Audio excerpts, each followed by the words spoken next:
A very good morning and welcome to the Early Edge, brought to you by BetMGM, the sportsbook born in Vegas. Ladies and gentlemen, we have a great Monday in store for you with some college basketball, some Monday Night Football, but I gotta say, we had a great Sunday and a great Friday. Let's look at the recap screen. Oh, we'd love to see this. 10-5. I had a push there. 10-5 overall, including the plus 180 play on Rico Hoey. We did have to chop that, however. So the plus 180 didn't pay in full. Either way, 10-5.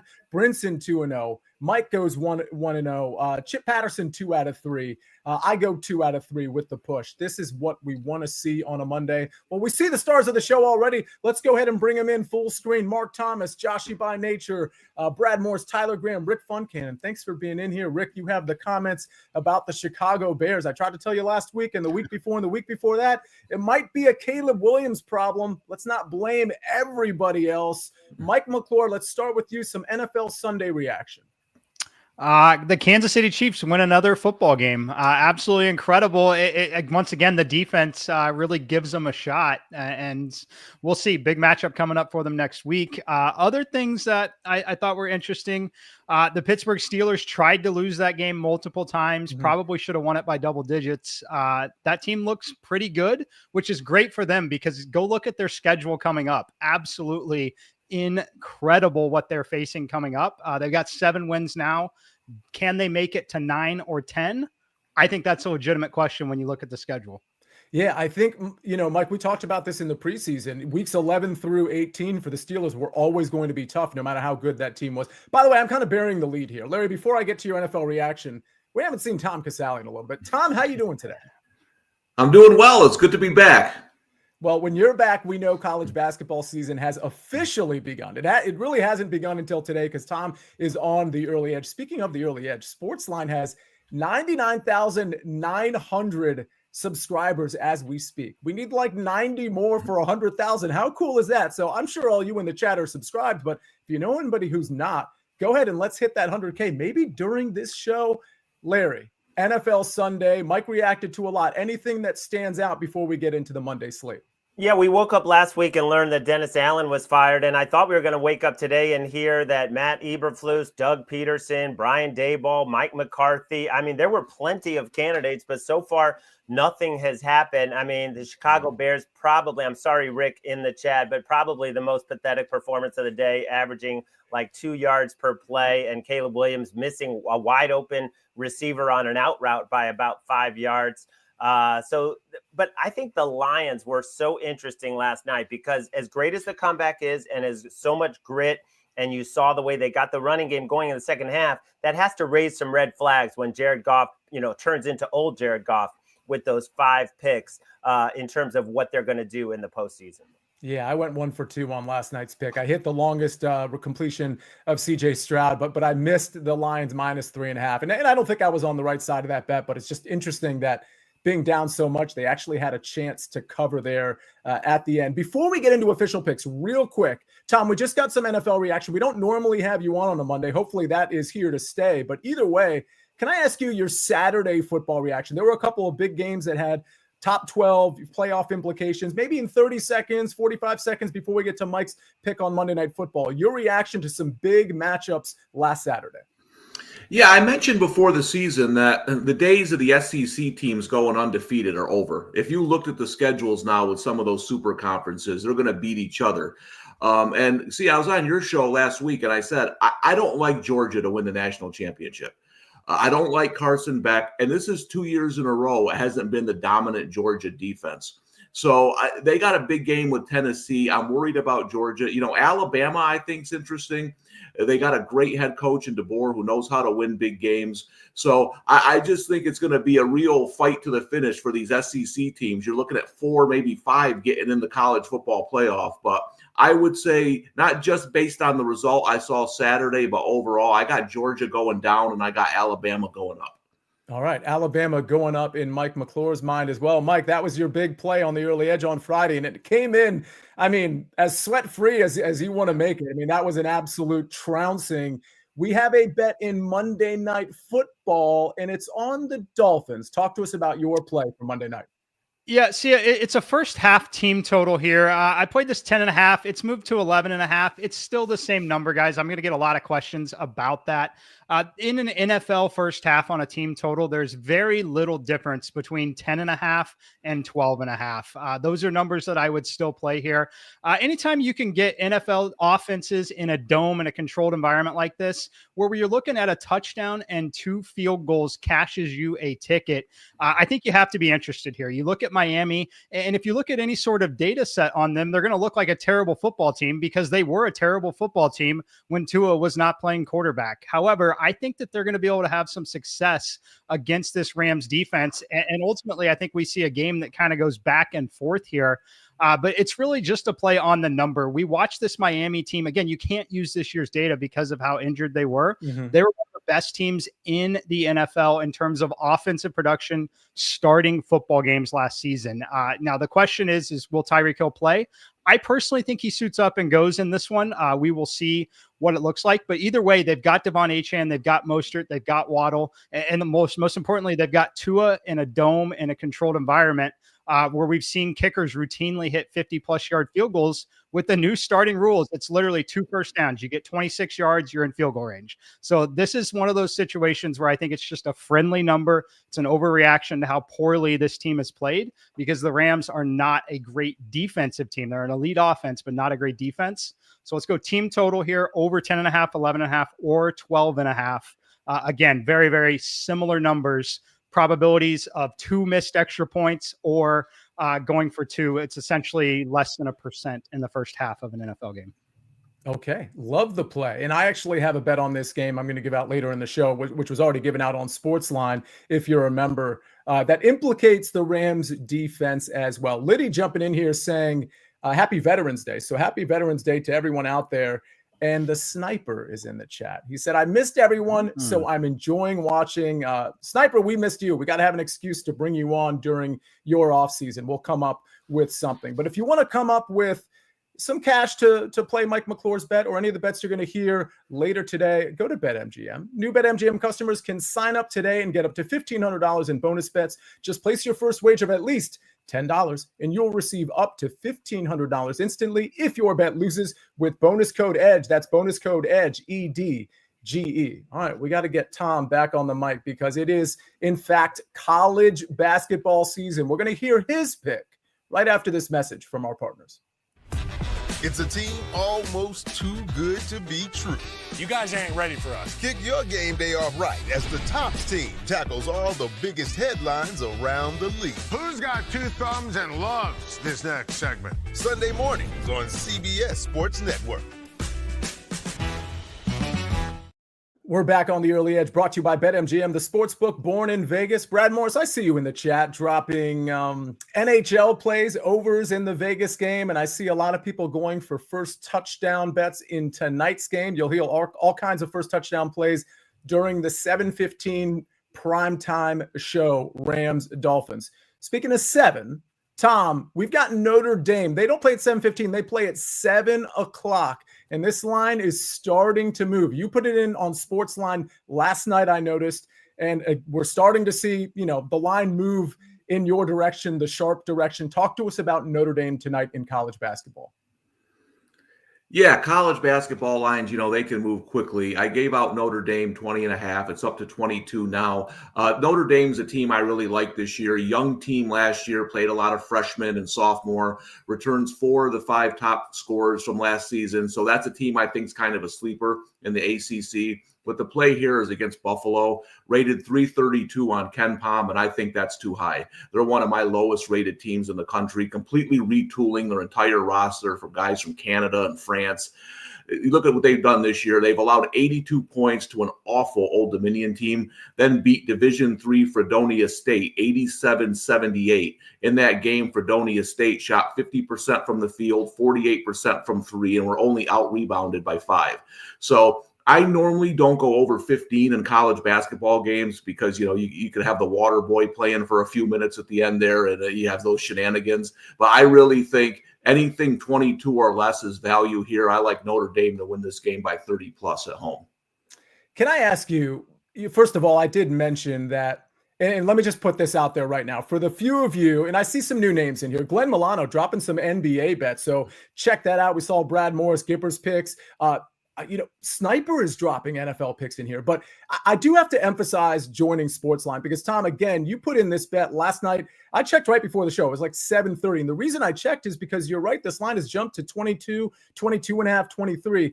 If people were a SportsLine member and if they were getting notifications from you, which they can set up in 5 seconds, they would have gotten this at 20 and a half. And for those of you that are not SportsLine members, now is the time, right? Because we've got all sports colliding right now. 60% off the annual plan. If you type in the promo code winners, all you need to do, it's 2 steps. Go to sportsline.com/join. Step number 2, type in the promo code winners. You get 60% off the annual plan. I can't stress it enough. It's not just picks. It's simulations. It's model plays. It's articles, fantasy football related, DFS related, sports pick related. It's got it all. Again, sportsline.com/join. Type in the promo code winners. Before we get to my pick and Larry's pick, can I ask you real quick, Tom, because I think this is the time of year in college basketball where some of the casual college basketball bettors, or even some of the big time college basketball bettors, they want to lay like a future or two. Is there a team or maybe 2 teams where you see some value in laying a future this early? Maybe the answer is no. I'm not sure. Yeah, it's different now with all the transfers. I bet you see the flag behind me. I bet Gonzaga at 30-1, but that was back in April. And then after their demolition of Baylor, they're down to like 13, 14-1. One thing I would advise is be patient. Like everybody went crazy when Gonzaga, blew out Baylor and I'm going to bet Gonzaga to win it all. But they have a tough non-conference schedule. So now you could actually get a better number probably if they lose a couple of those games. And a team like Baylor is another team I like. I mean, I'm the Big 12 is the college basketball version of the SEC in football. If you like a Big 12 team, I would sit and wait because they're going to beat each other up. Baylor's going to have a few losses this year. So I think as the season goes on, Baylor is a team I would look for. And Gonzaga always plays 2 seasons. Their last game is December 22nd against UCLA. After that game, you'll never get a better number on Gonzaga because they're going to go in conference play and they're going to slaughter everybody. They might lose to St. Mary's once, but their odds aren't going to change. So if you do like Gonzaga, make sure you get them by that UCLA game because that's the best number you'll get for the rest of the season. Very interesting. I liked Baylor going into this season as well as a sleeper. I mean, obviously they did get demolished by Gonzaga, but young team. I like Scott Drew as the head coach. I like Duke a lot as well. I think that team is ultra talented. Mike, go ahead. Yeah, I was just say piggybacking on the Big 12, if you like anyone there, I would not bet any of their futures until the NCAA tournament starts and just money line parlay, roll it over every game because you have to win every game to advance at that point. You're going to get a better price just rolling it over every game because they're going to run into a number of games where they're near an even money price point. Okay, let's move along to my pick for Monday Night Football. Put this in on SportsLine about an hour ago. I'm going to Devin Achane, and I think a lot of people are thinking, well, he must be going to receiving because Achane has been so good in the receiving department. Actually, no, I'm going to the rushing, and I'm going to his longest rush. Kind of a finicky bet, right? Kind of like the longest completion I had, which hit with C.J. Stroud yesterday. I think Devin Achane could have a pretty good game here. I agree with Mike. I think this is going to be a back-and-forth game. I don't think Miami's getting the credit they deserve necessarily. The Rams' run defense overall hasn't been good, but the last couple of games, it's really stepped it up. I think this is a different class of team, though, when you talk about Mike McDaniel, this offensive line, and these runners. Devin Achane is projected to get around 12 to 13 carries in terms of how the sportsbook have his rushing attempts laid out. I think if he gets to 12 to 13 carries, he springs one. Knowing how fast and electric this offense can be, I think he springs one for 14 yards or more. I honestly would have put this at 14 and a half, and I do think it's a big difference between 13 and a half and 14 and a half, and I still probably would have leaned to the over here. If he gets the 12 to 13 rushing attempts, I do think Devin Achane gets one or maybe 2 long runs in this one, and that begs the question, why wouldn't you just take the rush yards at like 58 and a half? Mostly because I think he can get stymied here and there as well. And Raheem Mostert and their third guy, Jalen Wright, is probably going to get a little bit of playing time as well. So give me Devin Achane over 13 and a half longest rush at minus 118. All right, Larry, we go from one running back on one side of the ball to another running back on the other side of the ball. Yeah, Kyron Williams under 16 and a half receiving yards, would play it down to 15 and a half. He is a power runner. He's not so much involved in the passing game. He did have a 26-yard catch against Seattle last week, but if you watch the film on that, he catches it and there's nobody else in the picture. I mean, nobody in the frame. And I just think when Kupp and Nakua are both active and healthy, he does not get a lot of targets in the passing game. And the big key also is Zach Seiler is back for Miami. He is the main man in the middle. He really helps that front seven. And if you look at the 6 games that Seiler has been on the field, opposing running backs only averaging 20 yards combined among all the running backs on the opponent team. So, at under 6 yards a catch, you'll see some running backs like Breece Hall, 9 yards a catch. This guy that is not his specialty. Maybe he gets 2 grabs for 14 yards and we cash this prop, and I'm going under on Kyron Williams. I also love Jonnu Smith, and I've got a play on SportsLine on him. Yeah, I was going to ask you about Jonnu Smith because Joseph Rackett has a question, but let's look at this comment in the chat that you put in here. We mentioned this on Friday. Don't forget the SportsLine Discord. It launches today. Announcement coming on the SportsLine homepage around lunchtime. So 12 o'clock-ish, sportsline.com, announcement on how to access the Discord, the SportsLine Discord. It's super easy. If you have Discord already, it's going to be even easier, but if you don't, it's so much easier than you think. It'll just take you a minute to set up your own little Discord account. Larry, I liken this thing to, it's kind of old school. Tom, you know this. Mike, you might as well. It's basically, in my opinion, it's like AOL Instant Messenger, but like the newer version of it. When we all are big AOL IM fans, I'm sure. So this is just the same thing. We have it separated out by channel, by sport. All the experts are going to be in there. We're going to have a lot of feedback you can get, but also a lot of rooting for the same bets. This is going to be a really great community. Again, announcement on sportsline.com, and we'll talk about it a little bit more tomorrow. Tom, I couldn't help but see your smile. Yeah, was that a way of calling me old? Yes, but it was calling me old too, and Larry specifically. Tom, you remember those landlines in AOL? Remember those? Yeah, I mean, listen, it's most of us are. Mike, you are probably old enough to have had an AOL Instant Messenger account, yes? Yeah, definitely. All right, here we go. All right, so we're all on the same page here. Can I ask you, Larry, because I know you have the pick on SportsLine. You don't have to give that away, but it sounds to me like you like Jonnu Smith's involvement. I guess my question for you is, because Joseph Rackett is asking about his receptions, my question for you is that regardless of whether Tyreek Hill plays or not? Because I agree with Mike. I expect him to play. Well, I don't know. The comments from Mike McDaniel are not very confidence-inspiring about Tyreek Hill, and maybe he does give it a go because he's a gamer and it's prime time, and if they lose one more game, they're basically out of anything. But what if, he catches the first ball and his wrist, flares up or falls to the ground, and then he's gone? So, I mean, I don't know. The comments were less than optimistic in my view, but even if he plays, I like Jonnu Smith. When you talk about 5 catches per game, a little over 5 catches the last 4 games, averaging 56 yards. They made a statement. There was a point midway in the season after they had signed him where he wasn't being used at all. And they basically said, that's been a mistake. That's wrong. And we're going to get him involved. And you can throw out all the games where Tua didn't play.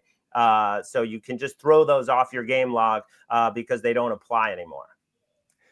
I'm sorry. Larry, first of all, that was great analysis.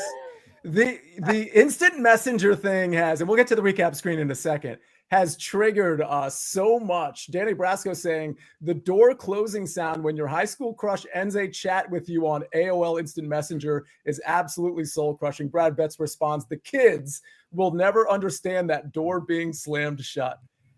Those words are so magical and so true at the same time. Absolutely love the reflection on AOL Instant Messenger. All right, gentlemen, before I get to the recap screen, hand up. Anything we need to cover that we didn't cover in the chat, or are we good to go? All right. Go ahead, Mike. I'll just mention that there are a few places that have populated Tyreek props, markets ranging from 70.5 to 76.5 on the receiving yardage. So at 76.5, if you think he's really, really, really limited, I don't hate taking an under there. I like the Dolphins tonight, so I like that side. But if you don't, at 76.5, that's big enough that he could be under that line while still playing 3 quarters in this game. So if you are a little bearish on Tyreek's status, there is a 76.5 out there right now. All right, Larry, go ahead. Yeah, this is going to be a very competitive game, but the Dolphins have been front runners the last 8 times that they have suited up as a dog, and now they're looking at getting 2.5, maybe 3, depending on Hill status. They have not won the game. They're 0-8 straight up, 1-7 against the number as dogs. Very, very interesting. They should have beat the Bills last week. I thought the personal foul at the very end of the game was extremely questionable. Losing teams end up getting usually the wrong end of some of those calls. That's just how it is. But John asked Sia any ladder leans tonight. Well, good news, John. The answer is yes and no. No right now, but yes when I'm on the primetime show with the crew at 7:15 tonight. Make sure you're tuned into that. Again, we'll be covering that game, Monday Night Football, from all angles at 7:15. All right, let's take a look at the recap screen before we get out of here. Devin Achane over 13.5 longest rush. That's my official pick on SportsLine for this game. Maybe I'll have another one when we get closer to game time. Mike McClure, Dolphins, first half team total over 10.5 at even money. Larry Hartstein, the maestro. Kyron Williams under 16.5 receiving yards at -128. Tom Casale is back, and that means college basketball is back. Notre Dame tonight, -21.5. While I have you on the screen, Tom, at what point do you walk away from this? If it gets to 23, have you just lost the value, or would you still play it at 23? Yeah, 22 is the number for me. Yeah. Okay. I thought there was value at 20.5. Anything I wrote in my pick, anything 22 or less, I think there's value on the game. Once you get above that, I think you're losing the value. And I did see someone in the chat say they live in New York, so they can't bet the game. Mm-hmm. They asked if I liked anything else. It's a small card. I really don't. But watch the Bradley opener for Tuesday against UTSA. Bradley at home is a different team than on the road. If you can get that 16 or less, I lean Bradley in that matchup. I mean, I asked a simple question and we got like 2 picks out of it, one for Tuesday. Love to hear it. Thanks for being back here with us, Tom. I can't wait for college basketball season. All the picks, all the excitement leading up to March Madness. All right, a lot of excitement in the chat today. Thank you very much for participating. And from Larry Hartstein, Tom Casale, Mike McClure, and Debo on the 1s and 2s and 3s and 4s, filling in for Jake the Snake. Ladies and gentlemen, let's have a great and positive Monday. Let's have some fun with these games. And we'll see you tonight on primetime at 7:15. This is The Early Edge. I'm the Counselor of Cash, and we rest our case.